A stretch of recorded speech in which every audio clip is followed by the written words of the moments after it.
बिस्मिल्लाहिर्रहमानिर्रहीम अस्सलाम वालेकुम। मेरा नाम डॉक्टर एहसन है और आज हम जानेंगे इलेक्ट्रोकार्डियोग्राम के बारे में। ओके, सो इसे बेसिकली समझने से पहले हमने ये डायग्राम समझनी पड़ेगी, ठीक है ना, ये ग्राफ को समझना पड़ेगा। देखिए जो ईसीजी होती है ना उसमें मेनली 5 वेव्स जो है ना वो इम्पोर्टेंट होती हैं। एक होती है पी वेव, ठीक है, दूसरी है क्यू वेव, ठीक है, तीसरी है आर वेव, चौथी है एस वेव और पांचवी है टी वेव, ठीक है। अच्छा अब ये है क्या, ये अब हम बारी बारी समझते हैं। बेसिकली पी वेव जो है ना वो तब प्रोड्यूस होती है जब दोनों एट्रियाज जो है ना वो कॉन्ट्रैक्ट करते हैं, ठीक है। देखिए एक लफ्ज है जिसका नाम है डीपोलराइजेशन और एक लफ्ज है जिसका नाम है रिपोलराइजेशन, ठीक है। डीपोलराइजेशन जो है ना और रिपोलराइजेशन ये हम सेकेंड ईयर के अंदर बहुत डिटेल में पढ़ेंगे, लेकिन अभी के लिए बस इतना समझ लें, डीपोलराइजेशन को हम सिस्टोल भी कह सकते हैं, ठीक है, या इसे हम कॉन्ट्रैक्शन भी कह सकते हैं, ठीक है। सो डीपोलराइजेशन मतलब क्या, डीपोलराइजेशन मतलब कॉन्ट्रैक्शन, और रीपोलराइजेशन मतलब क्या, रीपोलराइजेशन मतलब रिलैक्सेशन, ओके। सो बेसिकली जो पी वेव है ना ये शो करती है कि जब दोनों एट्रियास कॉन्ट्रैक्ट करते हैं ना, जब दोनों एट्रियास की डीपोलराइजेशन होती है तब ये जो पी वेव है ना वो प्रोड्यूस होती है, ठीक है। उसके बाद आती है हमारे पास क्यू वेव, ठीक है। अब ये जो पूरी क्यू आर एस है ना, क्यू आर एस, इसे बेसिकली हम कहते हैं Q R S complex. Q R S complex जो है ना वो शो करता है वेंट्रिकुलर कॉन्ट्रैक्शन को, ठीक है। क्यू आर एस वेव तब प्रोड्यूस होती है जब दोनों वेंट्रिकल्स जो है ना वो क्या करते हैं, आपस में कॉन्ट्रैक्ट करते हैं, ओके, यानी कि वेंट्रिकुलर डीपोलराइजेशन हो रही है, ठीक है। सिमिलरली ये जो टी वेव है ना, टी वेव बेसिकली शो करती है वेंट्रिकुलर रिलैक्सेशन को, यानी कि वेंट्रिकल्स जो है ना, वेंट्रिकल्स की रीपोलराइजेशन हो रही है, ठीक है। वेंट्रिकल्स जो है ना वो बेसिकली रिलैक्स हो रहे हैं, ओके। सो बेसिकली जो पी वेव है वो शो कर रही है एट्रियल कॉन्ट्रैक्शन को, एट्रियल डीपोलराइजेशन को।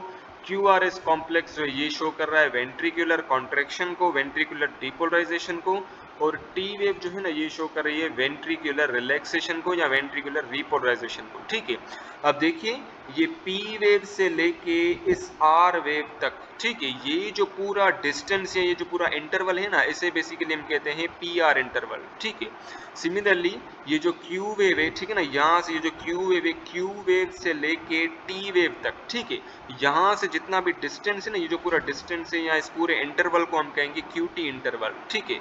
सिमिलरली ये जो एस वेव है, एस वेव से लेके टी वेव की स्टार्टिंग तक, ठीक है, सो इसे बेसिकली हम कहेंगे एस टी सेगमेंट या एस टी इंटरवल, ओके। सो आइए अब पढ़ लेते हैं। So the impulses that travel through the cardiac muscle during the heart cycle produces electrical current that are conducted through the body fluid to the body surface, where the current can be detected by electrodes placed on the skin and recorded as an electrocardiogram। अब basically क्या होता है कि ECG जो है ना, electrocardiogram, इसको check करने के लिए हम बेसिकली कुछ इलेक्ट्रोड्स का इस्तेमाल करते हैं, कुछ लीड्स का इस्तेमाल करते हैं। किसका इस्तेमाल करते हैं, लीड्स का इस्तेमाल करते हैं। लीड्स क्या है, लीड्स बेसिकली ऐसा समझ ले एक सॉलिड स्ट्रक्चर है, ठीक है ना, जो कि हम बॉडी पे प्लेस करते हैं। अब यहाँ पे ज़रा फोकस कीजिए, बेसिकली 6 चेस्ट लीड्स होते हैं, ठीक है, जो कि चेस्ट पे लगाई जाती हैं। ये अब यहाँ पे फोकस करें, ये 6 चेस्ट लीड्स हैं, 1 2 3 4 एंड 5 6, ठीक है ना, ये बेसिकली 6 चेस्ट लीड होती हैं, और 3 जो है ना वो लिम्ब लीड्स होती हैं, ठीक है। देखिए 3 चेस्ट लीड्स हैं, सॉरी 6 चेस्ट लीड्स हैं, और 3 जो है ना वो बेसिकली लिम्ब लीड्स हैं। लिम्ब लीड्स यानी कि जो लिम्स पे लगाई जाती है, यानी कि जो हाथ और पैर जो होते हैं, ठीक है। सो एक लिम्ब लीड ये वाली, ठीक है, जो कि राइट आर्म पे है, और एक लीड ये वाली जो कि लेफ्ट आर्म पे है, और एक लीड जो है ना वो बेसिकली लेफ्ट लेग पे लगाई जाती है, ठीक है, यहाँ पे बेसिकली लगाई जाती है। देखिए राइट लेग पे कोई भी लीड नहीं होती, ओके, सिर्फ और सिर्फ लेफ्ट लेग पे बेसिकली लीड लगाई जाती है, okay. So basically 3 leads, 3 limb leads कौन सी हैं, ये वाली लीड्स जो कि दोनों हाथ पे लगाई जाती हैं और एक पैर पे लगाई जाती हैं, ठीक है, और 6 चेस्ट लीड्स होती हैं जो कि चेस्ट पे लगाई जाती हैं। अब बेसिकली क्या होता है कि जब भी बेसिकली हार्ट कॉन्ट्रैक्ट करता है ना, तो उसी कॉन्ट्रैक्शन की वजह से बेसिकली कुछ वेव्स जनरेट होती हैं, ठीक है। वो वेव्स जो है ना वो उन वेव्स को डिटेक्ट करती हैं ये वाली लीड्स, ठीक है ना, कौन सी leads, limb leads, okay. So basically अच्छा लिम्ब लीड्स भी करती हैं और चेस्ट लीड्स भी करती हैं, ओके। सो बेसिकली जब हार्ट कॉन्ट्रैक्ट करता है या जब हार्ट धड़कता है, बीट करता है, तब बेसिकली हार्ट में से कुछ इलेक्ट्रिकल इलेक्ट्रिकल इम्पल्सेस जनरेट होते हैं। उन्हीं इलेक्ट्रिकल इम्पल्सेस को कैरी कौन करता है? यही लीड्स कैरी करती हैं। ओके, सो जब ये लीड्स कैरी करती हैं ना, तो उसके बाद हमें ये वाला डायग्राम मिलता है, ठीक है ना, ये वाला ग्राफ मिलता है जिसमें पी वेव आ जाती है, क्यू वेव आ जाती है, आर वेव आ जाती है, एस वेव आ जाती है और टी वेव आ जाती है। ओके, सो बेसिकली यहाँ पे बताया जा रहा है कि जब भी हार्ट मसल्स जो है ना वो कॉन्ट्रैक्ट करेंगे, जब कार्डियक मसल कॉन्ट्रैक्ट करेंगे तब क्या होंगे, कुछ electrical impulses, electrical current produce होंगे, ठीक है, जो कि बॉडी फ्लूइड्स के थ्रू ट्रैवल करेंगे, बॉडी फ्लूइड्स से ही ब्लड हो गए। ओके, सो बेसिकली ये जो लीड्स है ना, ये उन्हीं इलेक्ट्रिकल इम्पल्सेस को डिटेक्ट करती हैं, ठीक है, और पूरा ईसीजी जो ग्राफ है ना वो बना के दे देती हैं। Okay, so now let's talk about the uses of the ECG. By the help of electrocardiogram we can see the electrical charges in the form of depolarization and repolarization. देखिए, depolarization and repolarization इसका concept जो है ये हम second year के अंदर detail में जानेंगे जब हम नर्वस सिस्टम पढ़ेंगे, लेकिन अभी के लिए बस आप इतना समझ लें कि depolarization यानी कि कॉन्ट्रैक्शन, ठीक है, कॉन्ट्रैक्शन या सिस्टोल, और repolarization यानी कि रिलैक्सेशन, R से repolarization, R से रिलैक्सेशन, ठीक है।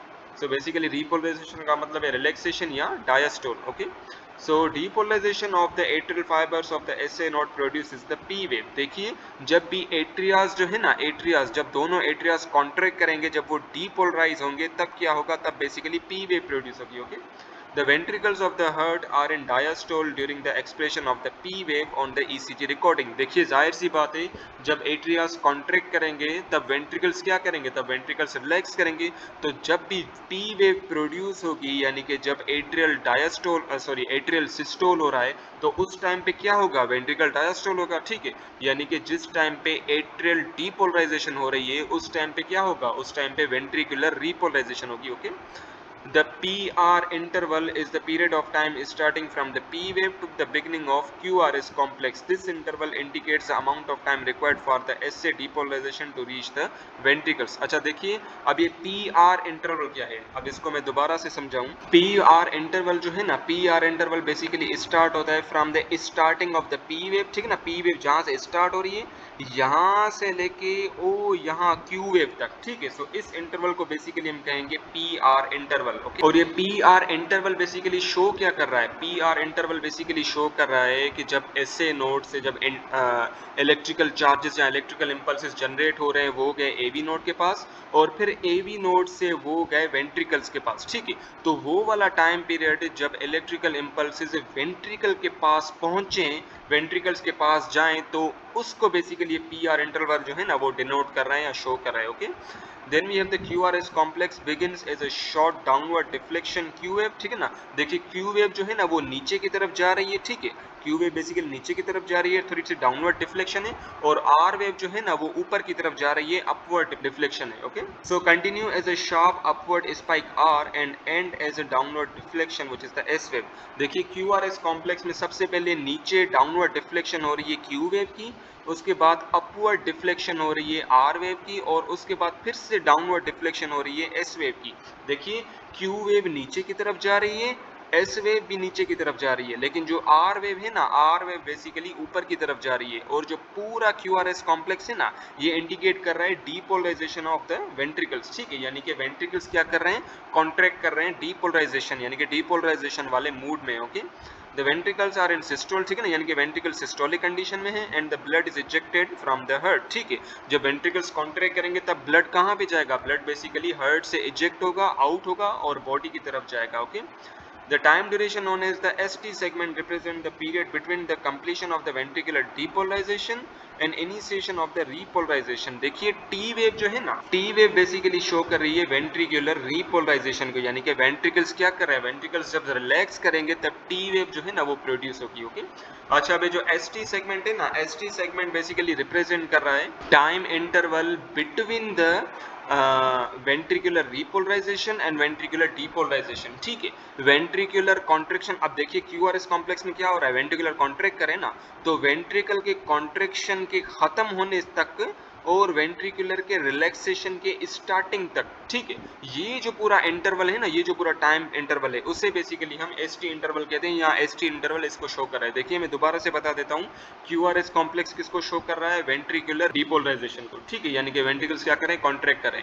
तो ST इंटरवल बेसिकली शो कर रहा है कि जब वेंट्रिकुलर डीपोलराइजेशन खत्म होने तक है, यानी कि वो खत्म होने वाली है, तो वहां से लेके उस टाइम पीरियड तक जब वेंट्रिकल्स क्या कर रहे हैं, रिलैक्स कर रहे हैं। Okay, a normal ECG indicates that the heart is functioning properly. देखिए ईसीजी जो है ना हमें काफी सारी मुख्तलिफ डिजीजेस के बारे में बताती है, ठीक है। जैसे कि अगर मैं आपको एग्जांपल दूं, अगर ये क्यू वेव जो है ना वो बहुत ही ज्यादा नीचे चली जाए तो ये शो कर रही है हार्ट अटैक को, ठीक है ना, हार्ट अटैक को या हार्ट प्रॉब्लम्स को, ठीक है।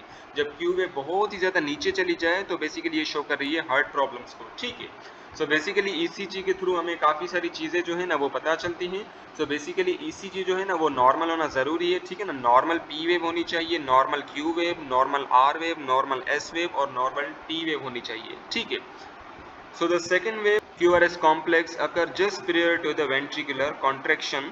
The third, ये जो QRS कॉम्प्लेक्स है ना, ये QRS कॉम्प्लेक्स तब बनता है या तब शो होता है जब वेंट्रिकल्स कॉन्ट्रैक्ट करने ही वाले होते हैं, ठीक है ना। जब वेंट्रिकल्स कॉन्ट्रैक्ट करने ही वाले होते हैं तब बेसिकली ये QRS कॉम्प्लेक्स जो है ना वो शो हो रहा होता है। Okay, and this QRS complex, this is the second wave. Then we have the third wave which is the T wave occur just before the ventricular relaxation, ठीक है। जब बेसिकली वेंट्रिकल रिलैक्स करने ही वाले होते हैं, अभी उन्होंने किया नहीं है लेकिन बस करने ही वाले होते हैं, तब ये जो टी वेव है ना वो बेसिकली प्रोड्यूस हो जाती है। ओके, फिर जैसे टी वेव प्रोड्यूस होगी उसके बाद फिर से पी वेव प्रोड्यूस होगी, फिर क्यू वेव, फिर आर वेव, फिर एस वेव और फिर ऐसे जो है ना वो कहानी कंटिन्यू होती चली जाएगी।